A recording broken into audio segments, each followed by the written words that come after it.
Приветствую всех зрителей. В сегодняшнем ролике мы с Георгием Шефером проведем обзор на основание Butterfly Harimoto ALC.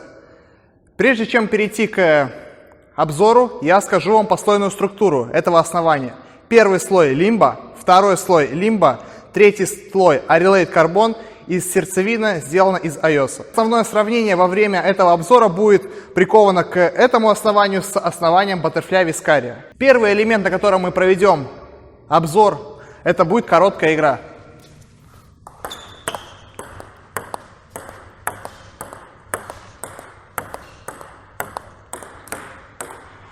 Уже сразу на роликах, в ролике вам будет видно по первым отскокам, что сравнение, точнее разница между этим основанием и основанием Butterfly Viscaria заключается прежде всего в том, что при короткой игре, при слабом пробитии, основание Harimoto побыстрее, чем Viscaria. Это связано с тем, что верхние слои этого основания сделаны из более мягкого дерева, чем верхний слой у Viscaria.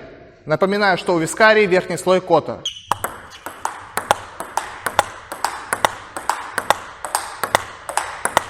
При накате основание очень контрольное, создается очень легкая вибрация в ручку.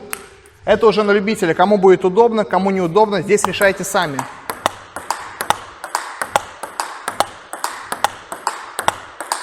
И при легком касании, именно при накате, чувствуется, что у основания очень приличная задержка мяча. Не знаю, как это будет именно на топ-спинах завершающих, когда нужно будет посильнее пробивать мяч, сохранится ли эта задержка, но при накате задержка очень приличная.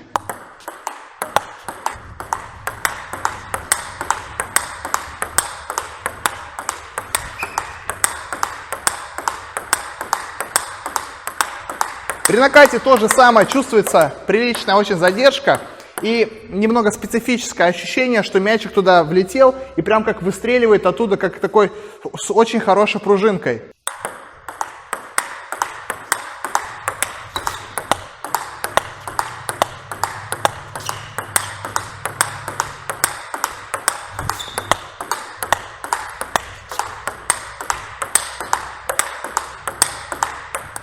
Тот фактор того, что верхний слой немного мягкий и легко мяч доходит до Arelate карбона, несмотря на то, что перед карбоном у нас два слоя, это говорит о том, что ракетка должна себя вести очень хорошо на плоских ударах.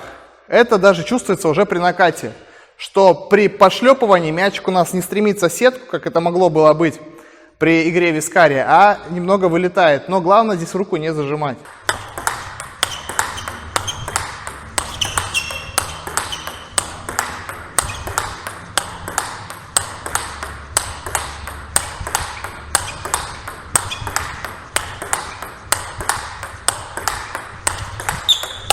И так можно до бесконечности. Это следствие того, что ракетка имеет немного увеличенную лопасть. Следовательно, если у нас лопасть увеличена, соответственно, у нас площадь постоянного отскока немного тоже увеличена. И по топ-спинам вы могли бы видеть, что при топ-спинах идет такая прям управляемая, очень хорошая дуга. Эти топ-спины я не вкладывался, то есть мы уже дальше перейдем именно к завершающим топ-спинам, где очень интересный будет такой нюанс, на который я, конечно же, обращу внимание. Но по блоку очень контрольно вращать, когда особенно идет в руку. Далее, конечно же, мы сделаем какие-то игровые моменты, где уже будет не все в руку. Но при топ-спине по блоку, когда он возвращает, мяч летит очень контрольно, с хорошей скоростью, но есть ощущение, что ударом, этим основанием немного не хватает плотности. Плотность именно заключается в том, что именно соотношение скорости и вращения. То есть, мне кажется, скорость есть при слабых топ-спинах, вращение не столько, как вращение, допустим, при той же Viscaria. Но это уже попозже.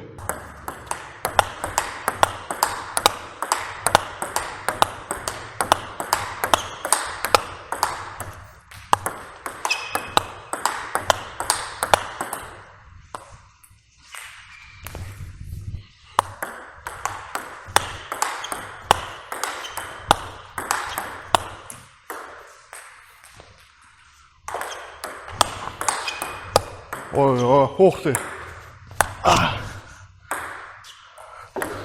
От такого никто не ждал.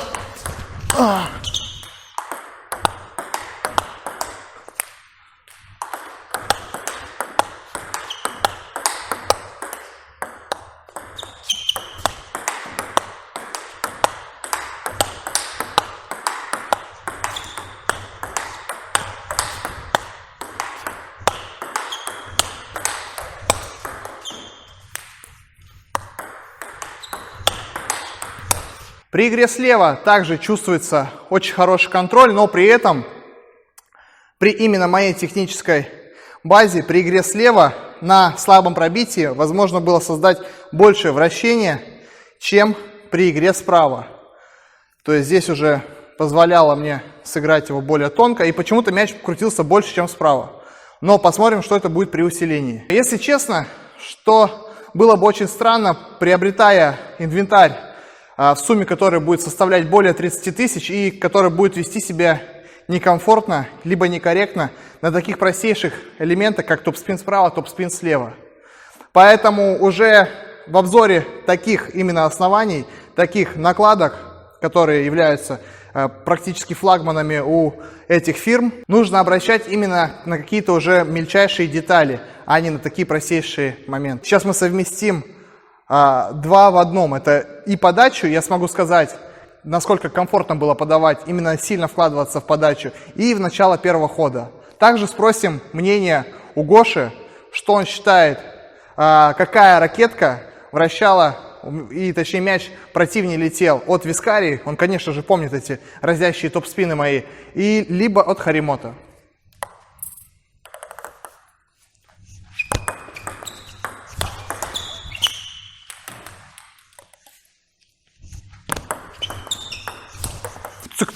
Цыкнуло, что-то мимо все летит.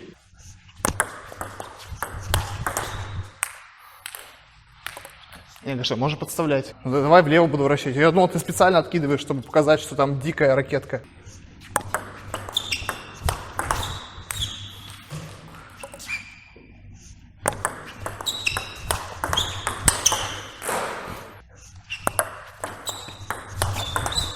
Ва.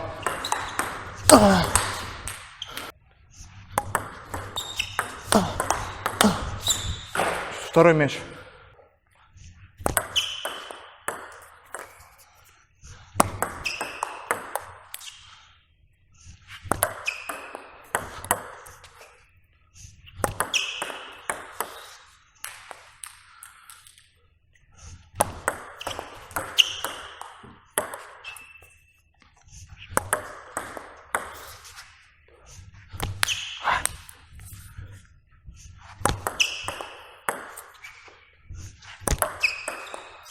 Ну-ка еще самую дикую подачу.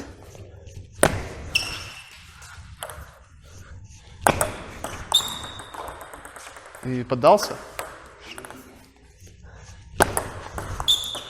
Так, на предмет первого хода также подачи могу сказать следующее, что на подачах мне комфортнее было исполнять подачи, также сложность этих подач и количество вращения было больше и удобнее было вращать основанием Butterfly Viscaria. Но при первом ходе Гоша отметил, и мы могли сами видеть, что были некие сложности при постановке блока, поскольку этим основанием можно было создать больше вращения. Отмечу, что это основание я делаю обзор с накладками Dignix 09C справа, черная сторона, и Tip Revolution MXS, красная сторона. На Вискаре играл теми же самыми накладками, точно такими же. Сейчас проведем обзор на предмет приема подач. Под прием подач я буду подразумевать следующее. Это укоротка, далее банан и, возможно, по вылетающим мячам буду пытаться начинать. Но это уже не точно.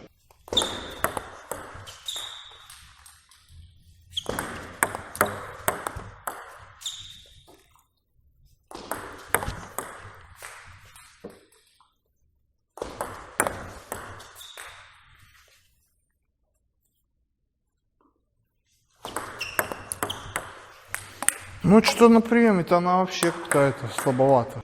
Прыгает сильно. Ну-ка, пропилить.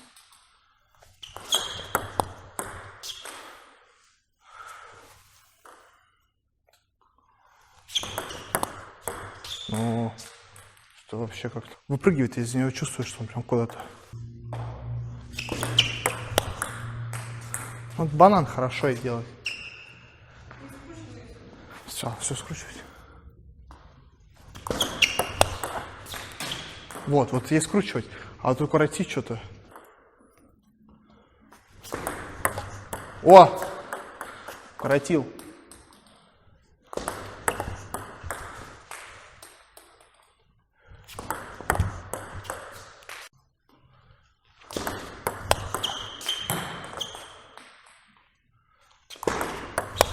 На предмет короткой игры вы могли заметить, что при приеме подачи мяч постоянно куда-то немного задирался, но, если честно, то это немного предсказуемо, поскольку верхний слой у нее мягкий.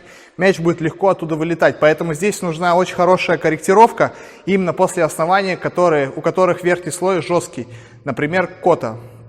Но при исполнении банана здесь она себя очень комфортно чувствовала, точнее я чувствовал эту ракетку, хорошо мяч было направлять, но при укоротке мяч постоянно вырывался вверх.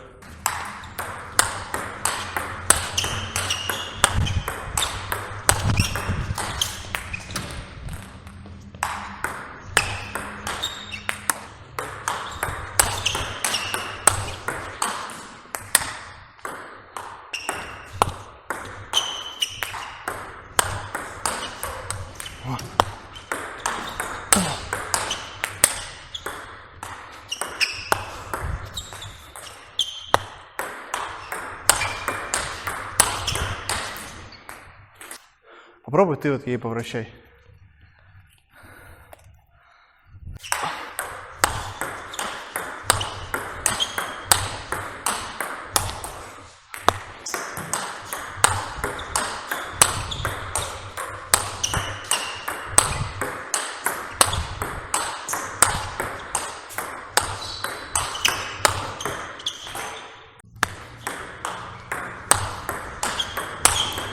Прям посильнее прокрути.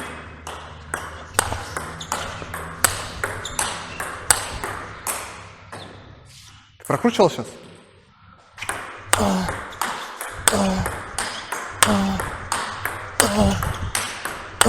Ва!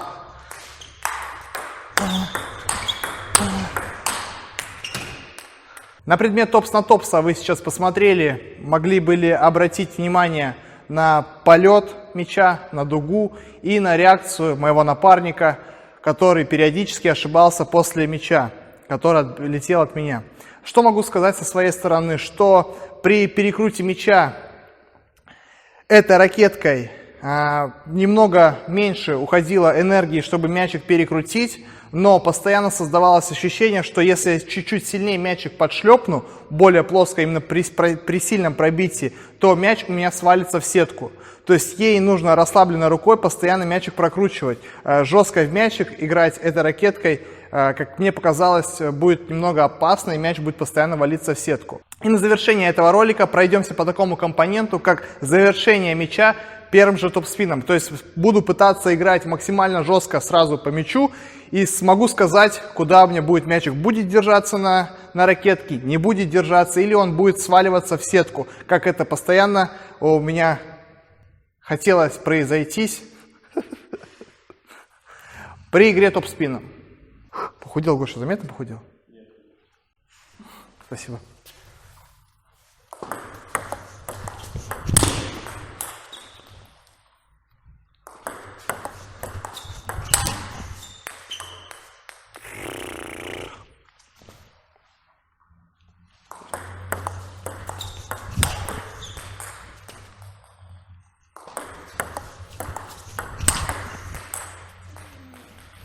Короче, вот прям вот надо реально прокручивать его. То есть вот через вот это, как закидывание туда. Не через сквозь мяч играть, как в вискария можно играть, а не сквозь мяч, а через мяч. Во, цитата.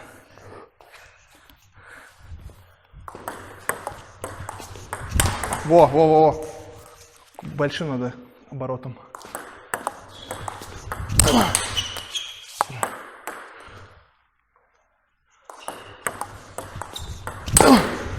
Угу, да. Ну-ка, в мяч. Ну, на грани. Просто хорошо его поймал.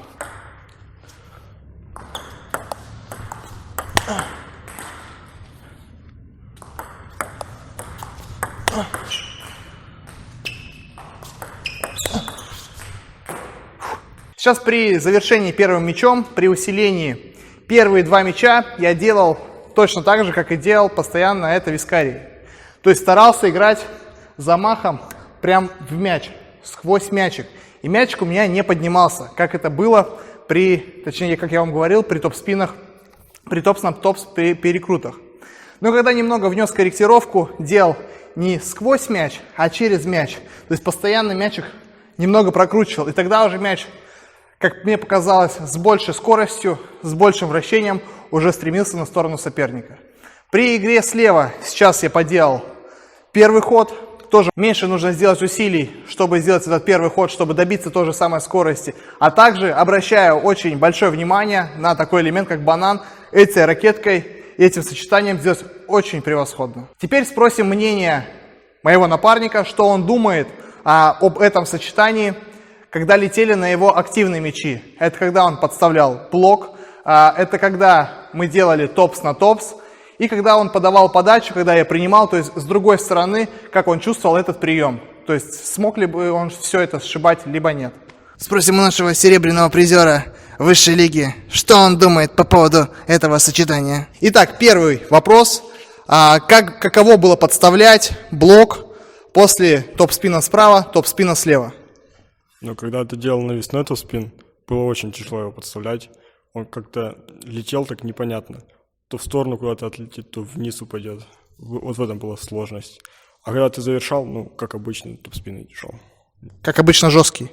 Да, как обычно, жесткий топ-спин. Следующий момент. Когда я подавал подачу, мяч сильнее крутился, слабее крутился, принимать было легче или проще? Точнее, это одно и то же. Или сложнее? Получается, когда ты подавал подачи, крутился меньше, а когда ты принимал, ну, все мячи почти вылетели. То есть там можно... То есть это все было на завершение? Конечно. И последний момент, который я активно играл на Гошу, это когда мы играли топс на топс. Что он думает по поводу этого элемента? Топс на топс было тяжело играть. Он прям постоянно вниз так падал после отскока. И поэтому надо было то ближе подходить, то он отскочит куда-то выше. То есть вот это была прям проблема. Думаю, вы все услышали. А теперь переходим к общему выводу по поводу этого сочетания. Переходим к общему выводу по поводу этой сборки, этого сочетания. Напоминаю, что в руках у меня Butterfly Harimoto ALC. Первый момент – короткая игра. На короткой игре мячик постоянно вылетал вверх, то есть короткая игра у нее относительно плохая, относительно Butterfly Viscari, тоже ALC. Следующий момент – это накат справа, накат слева. При накатах справа, при накатах слева эти элементы делались очень комфортно, с очень приличной задержкой, поскольку сильно мячик я не пробивал. При топ-спине справа, при топ-спине слева, при очень малых усилиях создавалось очень приличное вращение. К примеру, при Butterfly Viscari необходимо было чуть-чуть посильнее вкладываться, чтобы именно продавить мячик на топ-спине по блоку до карбона, чтобы с этим же усилием, с этой же скоростью мячик вылетал на соперника. Следующий момент – это прием подач. Прием подач при укоротке мне этим основанием не понравился, поскольку мячик постоянно вылетал вперед под атаку, вылетал немного вверх. То есть при исполнении этого элемента необходимо немного корректировать движение при переходе после основания Вискария. При игре топс на топс этой сборкой очень комфортно было все делать. Во-первых, это было очень опасно для соперника. Вы могли бы послушать мнение Гоши. Я и сам чувствовал, что мячик летит очень неприятный. Следующий момент. При топ-спине, на топ-спин присутствовал очень хороший контроль. И чтобы добиться ту же самую скорость полета мяча, необходимо было затратить немного меньше энергии, чем при основании Butterfly Viscari. При усилении первым ходом Также необходимо было немного сделать корректировку. Поначалу немного было некомфортно делать усиление первым ходом, поскольку мячик постоянно сваливался. Соответственно, этой сборкой необходимо было делать все немного чуть-чуть через большую, более амплитудную дугу, чтобы мяч постоянно прокручивать, а не подбивать. Потому что при подбивании, при игре сквозь мяч постоянно валился в сетку. Поэтому необходимо было играть через мяч. То есть мы постоянно его обкручивать, чтобы мяч попадал на сторону соперника. И подрезюмирую весь вывод одним предложением. При активных ударах очень хороший контроль, очень хорошая скорость. При пассивных ударах скорость сохраняется, контроль очень сильно теряется, и мяч постоянно куда-то вылетает, его нужно постоянно прижимать, подпрокручивать. На этом обзор подошел к концу. Не забываем подписываться на YouTube канал мой, на Instagram Гоши. Всем спасибо за просмотр, до встречи.